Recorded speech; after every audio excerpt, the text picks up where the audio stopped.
A very good morning to you. Happy Sunday.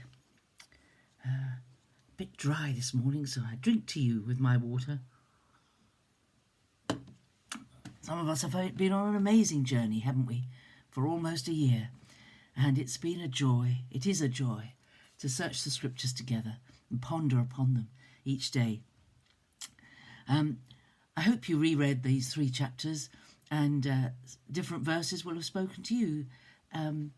Maybe the ones in verse 9 that talk about some of us being made out of clay as vessels that were for beautiful use, and others for ordinary use, menial use, and that picks up the thought that's in Jeremiah about the potter, when Jeremiah was inspired by God to go to the potter, and he saw the potter making a pot out of clay, and the pot was marred by a lump in the clay, and the potter starts again. And there is this wonderful sense in which we are all being moulded and made by God. This wonderful idea that God is at work in us. It's a wonderful idea. God is at work in you, and God is at work in me to mould us into the likeness of Jesus, to make us useful to him. Because who uses clay to make something that isn't useful?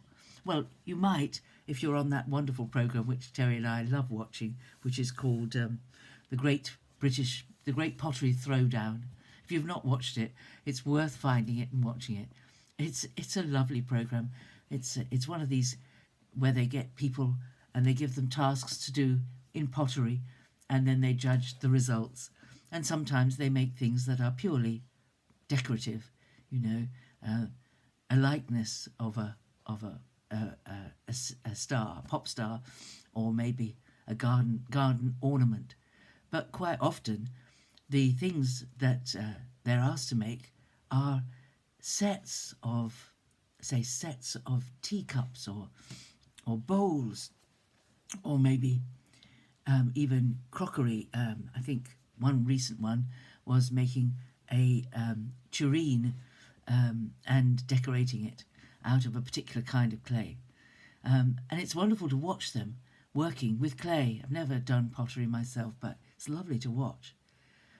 And as you watch something like that, you think about the imagery that the Lord used, that he, God, is like the potter, and we are like the clay. And the clay can't say to the potter, I'm sorry, I don't want to be an ordinary teacup. I want to be a really fancy, beautiful, elegant cup or plate, decorated in a particular style. I don't want to be what you're making me into.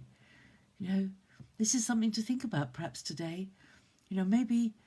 Maybe that your life hasn't gone the way you thought it would, and you've ended up in a different place, living in a different direction, but you're committed to Jesus and you love him.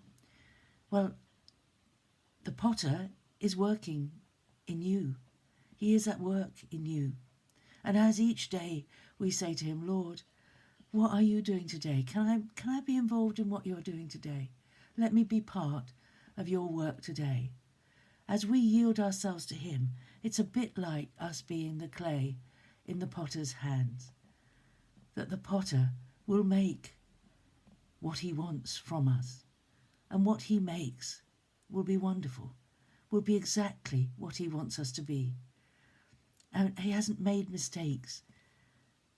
He might find flaws in us, like the potter in Jeremiah's story. But then the potter simply starts again with the same lump of clay, and deals with the blemish, and brings out of it that beautiful object that he's making. And just like a potter puts the clay into an oven, there are times when the events of life get rather hot for us, and the events of life make us uncomfortable. But a pot needs to be fired in order to be of any use, because a clay pot will simply melt if you try to wash it and it will fall apart. It has no strength in itself. It has to be fired. And we have to go through the testing that comes of our faith. This is scriptural as well, that just like gold and silver are refined, so we are refined. Our faith is refined.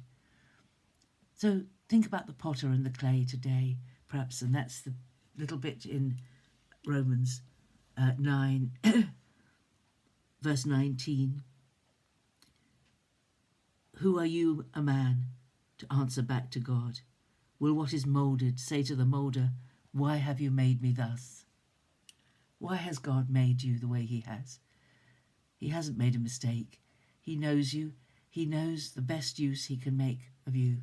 He knows his purposes. He has purposes for your life, purposes to complete the work that he has started in you.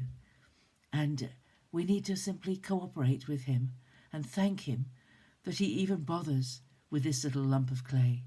Why does he even bother with me? Why? Because he loves me, and because I've turned to him in faith. Turn to him in faith, and the potter will work. He will work on you, and he will complete the work that he started in you. I hope you're going to find some fellowship today. It'll be great to see some of you at the Monk's Yard Zoom this afternoon. If you don't know, if you haven't got a church to join with on Zoom, then there's loads out there, and fellowship on a Sunday is wonderful. So have a great day, and I will see you tomorrow. Bye-bye.